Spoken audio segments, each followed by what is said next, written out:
Shalom, salam sejahtera, saudara yang dikasihi Tuhan. Senang bisa berjumpa lagi dalam renungan hari ini. Mari kita siapkan hati kita berdoa sebelum membaca firman Tuhan.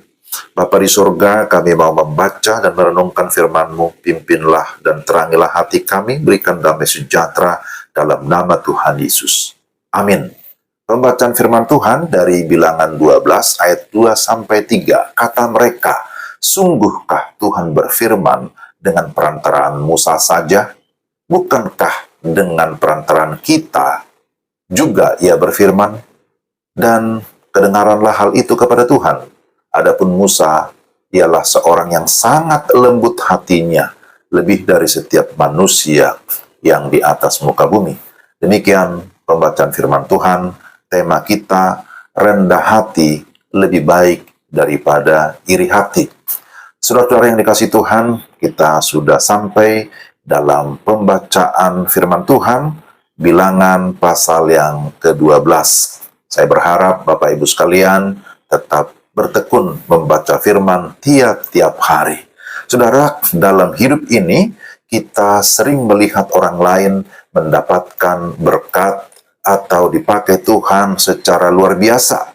Bagaimana respons kita?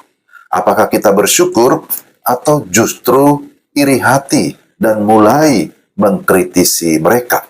Inilah yang terjadi dalam Bilangan pasal 12 ketika Miriam dan Harun mulai berbicara menentang Musa karena istrinya dan mempertanyakan otoritas Tuhan yang Tuhan berikan kepadanya. Nah, kita akan belajar beberapa hal. Pertama, iri hati membawa kepada dosa. Miriam dan Harun mengeluh karena Musa menikahi perempuan Kus. Namun, di balik keluhan itu ada motivasi tersembunyi. Mereka iri dengan bagaimana Tuhan berbicara kepada Musa. Mereka berkata, sungguhkah Tuhan berfirman hanya dengan perantaran Musa? Bukankah dengan perantaran kita juga ia berfirman? Ayat 2 yang tadi kita baca. Apakah kita pernah merasa iri dengan orang lain yang dipakai Tuhan? Apakah kita pernah meremehkan pemimpin yang Tuhan pilih? Maka ini menjadi pelajaran. Yang kedua, Tuhan membela orang yang dihina. Tuhan mendengar perkataan Miriam dan Harun. Dia memanggil mereka bertiga dan menegaskan bahwa Musa memiliki hubungan khusus dengannya. Tuhan berbicara dengan Musa secara langsung, berbeda dengan nabi-nabi lain yang menerima pewahyuan melalui mimpi ataupun melalui penglihatan. Sebagaimana ayat 6-8. Tuhan murka atas sikap Miriam dan Harun, lalu menghukum Miriam dengan penyakit kusta, penyakit yang menajiskan dan juga mematikan. Secara prinsip bahwa berbicara melawan hamba Tuhan bisa berarti ya sama dengan melawan Tuhan. Karena itu mari kita berhati-hati terhadap hamba-hamba Tuhan. Yang ketiga, Musa menjadi contoh pribadi yang rendah hati. Dalam situasi ini, Musa tidak membela diri atau marah. Justru ketika Miriam dihukum dengan penyakit kusta, Musa yang berseru kepada Tuhan dan berdoa bagi Miriam dalam ayat 13. Ini menunjukkan bahwa Musa memiliki hati yang rendah hati. Bahkan dikatakan di sini lembut hati dan penuh kasih. Dia tidak mendendam meskipun dia diperlakukan secara tidak adil. Saudara, bagaimana sikap kita ketika kita dikritik secara tidak bertanggung jawab ataupun difitnah?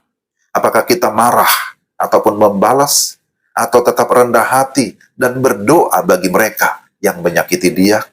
Inilah yang kita lihat teladan Musa, bahwa ketika dia bahasa sekarang dizolimi atau difitnah atau ada yang iri hati, dia tidak membalas, tapi justru dia mendoakan Miriam, mendoakan Harun.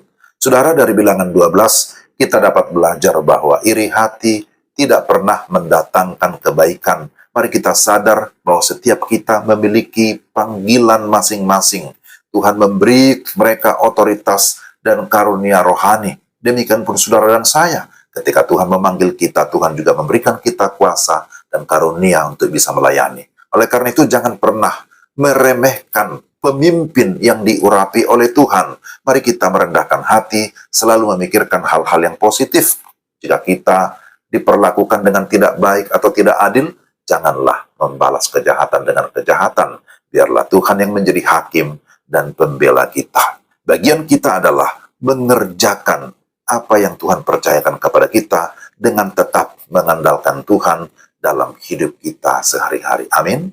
Mari kita berdoa. Tuhan, terima kasih untuk firman-Mu hari ini yang mengajar kami supaya kami tetap hidup dalam kerendahan hati. Ketika kami melihat orang lain berhasil atau orang lain diberkati, kami mampu bersyukur, bukan menjadi iri hati. Tolonglah kami Tuhan, supaya kami sungguh-sungguh dapat menjaga hati kami, tetap tunduk dan taat kepada apa yang Tuhan mau, supaya kami pun bisa dipakai Tuhan menjadi berkat dimanapun kami berada. Dalam nama Yesus kami berdoa dan bersyukur. Amin.